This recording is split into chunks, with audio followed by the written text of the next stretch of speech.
Hey, and welcome, msKIRAspeaks. Before we get started, I ask that you watch the videos till the end, subscribe, and turn on your notifications. Been gone for a minute, but I'm back with the hey. I guess before we get into the video, since your girl is far from monetized, I've been quarantining. That's where I've been. I really was in no condition to record, take notes, anything, so you have to excuse this long delay. We're coming back with something easy breezy. It's another episode of Marriage Bootcamp Hip Hop Edition, Season 18, Episode 9, All Lies on Me. Episode wasn't too much, so I figured this was a good way to get back into the swing of things. I cannot guarantee you when the rest of these videos are going to go up, but please stick with me. I enjoy doing this for you guys. I want to keep doing it, but you know, just about to come out of quarantine, so we gonna see what it do. Keep your notifications on, guys. So the episode opens, we are in Moni and Tuff's room, and they're discussing, I believe they were talking about this at the end of episode 8. They're discussing the distance between them. Dr. Ish noticed him setting a distance. I think Judge Toller had said something to them also in the next episode. So they're still talking about that. And she says that his tough exterior keeps them living apart. And she says he shows little emotion, and he doesn't want her to embrace him, so she doesn't do those things. And he says that they had no intimacy issues until the cheating. I mean, what did you think was going to happen? And the fact, I mean, I'm trying to not make this video very long, but I made the notes very short so I can talk about a couple of things. And one of the things is them living apart. Yes, they have a kid, but they don't live together. So this show has me kind of weird. And like I've said in a previous video, I kind of wish that they would go back to where they were married couples and they kind of had something to lose. Yes, they have a kid, but these two don't even live together. And I don't know, you know, we all get in a lot of toxic relationships with our significant others that we lay down and have kids with. It doesn't mean that I'm gonna move on, y'all. So the group, they're in the kitchen, and Neri's like, this is her last day cooking. She's making her chicken cutlets. She says, you know, she cooks with love. And everyone is on edge because it is lie detector day. Judge points out that Neri is cooking and Nori has not been helping her in that kitchen since day 2. We discussed that, I think, probably in the second video, that we hope that he would continue to help her out, but he hasn't been back in that kitchen helping. He's asking her to help make the plate. She's like, get your own plate. So Ish and Judge, they want to check in. They haven't really had a one-on-one with Neri and Nori. So they go check in. Judge isn't there. It's just Dr. Ish, Neri, Nori. They share a child together, but Nori also has a 14-year-old and a 21-year-old. And Nori says he wants to have not 1, but 2 more kids. And Dr. Ish asks Neri if she wants to have another baby. And she says it won't help their issues, number 1. Very true. And she can't get pregnant and run a business because they've started this juice. I think they've already started the juice bar. And so, you know, she wants to be a businesswoman. She's full-fledged ahead. And she's like, you know, and then she got to come home and be a mom to the kids she has and a wife to him. It's a lot. Indeed it is. So you know, she's making the right decision, but Nori brings up that he's missed birthdays and he's missed births. So now he wants to right his wrongs. And Neri admits in the confessionals that she didn't know that it was a deeper issue and she thought that he was just talking. He basically wanted her to compromise and say that eventually she would consider having another baby, which I guess, but if that's not what she's feeling, we have to be open and honest about these things. And it's most definitely true. You have 3 other children and you want to bring another kid in, run a business, and then expect her to have enough to give to those kids, and you're going to be complaining about something and you don't want to help, but he swears he's going to help. So it's all boot campers to the back patio. Judge Toller comes out to help. The exercise is going to be called Truth Hurts. They will ask their partner a question. And if she and Ish feel that it's an appropriate question, then they'll ask it. If they feel that it's not, or it doesn't get to the heart of the matter, they will overrule it and ask their own question. So the couples got their questions collected that morning by the producers for Dr. Ish and Judge to review. So first up, we have Nori and Neri, and Nori's question is, why did it take you so long to change her last name? And I did kind of want to know that since they brought it up, because I think he said it had been like 7 years or something like that. But I guess it really doesn't get to the point of the matter, which is what they're there for. And probably, truth be told, it was a control thing. Nori's controlling is probably the last bit of control she had, keeping her maiden name. So she did it to be a pain in the ass. Not necessarily to be a pain in the ass, but like I said, it was the last bit that she had. So Judge says, listen, we've heard you talking about wanting a baby. We've heard Neri talking about wanting help.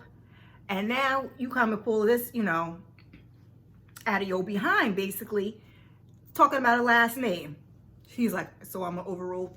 You're overruled. The question, do you want to have another baby?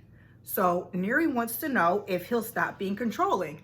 And Judge says, let's take the question a step further. Can your wife sustain a successful career without your involvement? Next up, we have Moni and Tough. And the question is, child, does she honestly think that, okay,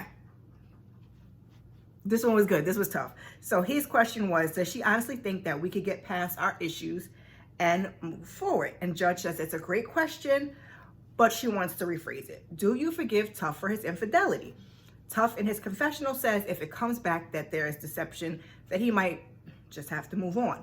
Now, Moni's question, that was the one that I was like, ooh, girl, is Tough, excuse me, I still have cold in my chest and everything, y'all. Is Tough willing to drop the tough? Is Tough willing to drop the tough, drop the guard, and be emotionally available for me and my daughter? And I knew they would overrule it because it was not specific enough for a lie detector, and it was lie detector test, and it was just far too long of a question. So Judge says they're gonna go to the next step. Do you want to be in a monogamous relationship with Moni? Told ya.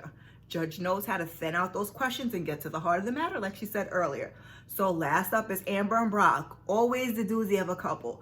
Now, this couple, I'm gonna come out and say it now, and I'm probably gonna say it again for the next video that I do, which will be the last one, episode 10. The finale will not be tonight, will not be tomorrow. Brock and Amber, when I first started watching the show, went through the whole love and hip hop journey with them. They're a lot. They're a lot. And I really still don't think they should be together. I really do think they should be friends. But when they did touch on the thing about her being like the mom, that I don't know, that kind of just, it did something for me. But back to this episode and back to the questions. So Amber's question is, do you see yourself with Amber and only Amber? Judge approves, but she'll rephrase. Brock, can you commit to a monogamous relationship with Amber? In his confessional, he says she knows he can, and why ask this after 20 years? He is confused. His question is, does she truly see herself married to me and our future? Judge wants to address Amber's major concern, which is his sexuality. So the question instead will be, would you marry a bisexual man? And I really answered every single one of these questions in my head as they ask. I'm like, yes, no. Like the one with Amber. Amber can't marry no bisexual man. And I don't even know why she would sit there and lie, but maybe her heart hurts. We're gonna move on. So I want you guys to put in the comments and tell me what you think that their answers are, and who you think is gonna lie, tell the truth, so on, etc. Go on in the comments, let your girl know. So Amber, Neri, and Moni all will take the lie detector first. The fellas discuss how they think the women's test will go, and Amber in her confessional says, her anxiety is high. She's never taken a lie detector before. Brock asks Nori if she says she doesn't want kids, and Nori says, it'll be heartbreaking for him. And Tough is worried that if Moni says yes and deception is indicated, like where will that leave them? Nori asks how many times was the infidelity, and Tough says, it was more than once, but there was one, I guess, that led him to have to reveal everything that had happened, and even the ones that he didn't get caught. And they don't show us Neri's response about wanting to have a baby, but they do show us Moni saying yes, she does forgive Tough. I don't think she does. Come back for episode 10.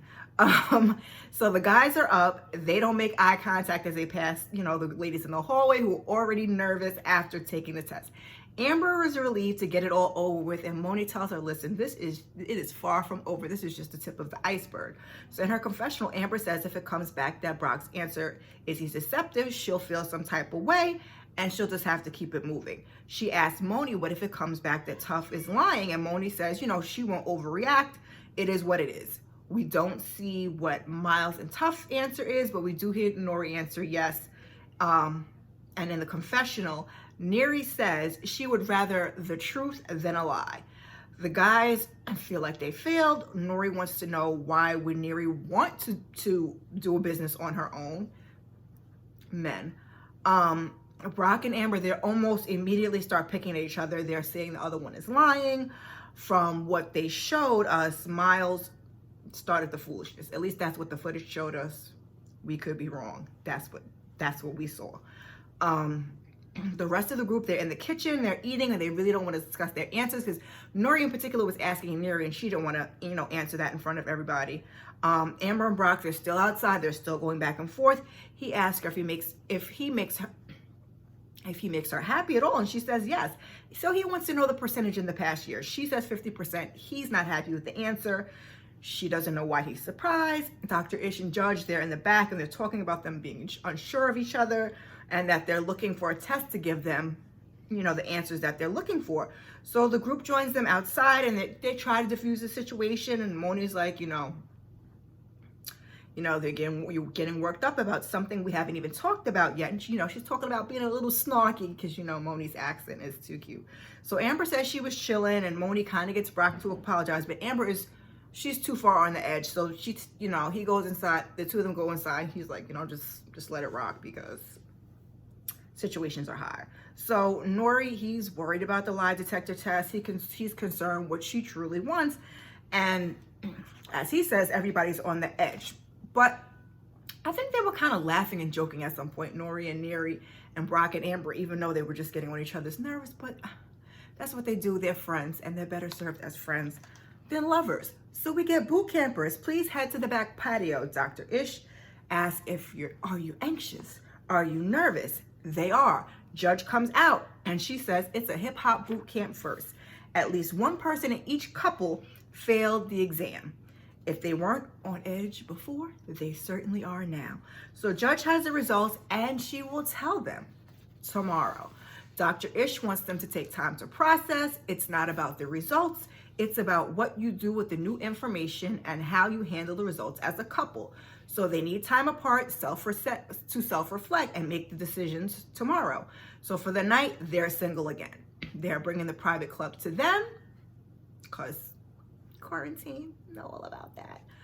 Don't believe the hype. That's what I said. And Nori says as much. She's like, I ain't falling for this trick. Now this exercise I do know. So when they're finished, at the club, the men are going to sleep in Brock and Amber's room, and the women are going to sleep in Nori and Neri's room. So the couples are stressed, though they don't want to admit it, and they discuss it with each other quickly before they have to separate. So Neri says she knows that Nori's going to have a problem because he always has a problem when she goes out. So, they get dressed up like they're going to the club, and Moni and Amber discuss Brock's sexuality. Nori and Brock discuss whether Neri can do it without them, and then the dancers are revealed. I guess it was maybe a curtain or something was up that they couldn't see them. So as they're talking, so safely behind the glass for both the men and the women, good old quarantine formation. Like I said, I'm far from monetization, so quarantine. And Tough and Nori are they're onto the shenanigans, and they're kind of cautious. They can also have a private dance.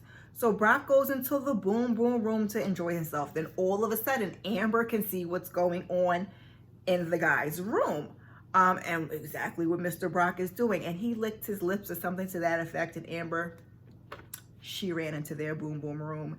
And her confessional, Neri says, do it because you want to, not because he's in the private room. But these two, they're having a petty party. So the guys call they call Brock to see Amber, and he puts it all on her, and then he runs back to the room for some more shenanigans. So Amber comes in, and Moni's like, nah, stay in there, yo. And I was like, Moni! But Neri tells her he saw her and he upped the ante, and Amber says she's done anyway. We're not going to drag it on because the episode is almost over. So after it's all said and done, the guys tell Brock he went too far. Just a bunch of conversation about what happened between the men and the women. The women come into the kitchen. The guys are there. They start to discuss the night. And Tough says Amber and Brock, they're the same person. Pretty close to it. Brock walks off. Amber follows. He closes the door in his face. Neri explains that Brock got the party started, and the guys were like, oh. So Amber comes into talk. Brock joins them and says, you know, he wants one more dance if he's going to go out like that. She gets up. She throws a drink. The producers get between them, and the couples discuss it. They have some more back and forth, and basically that's where we end, and that's where we're going to pick up for episode 10 is the drink being thrown, them arguing. It was a high tension, but I mean, it wasn't too bad. So as you know, I'm already behind. I'll try to get to the finale when I feel up to it. What do you think the outcome is going to be for the couples? Put that down in the comments. I hope you'll come back and join me for episode 10, the final episode of the season.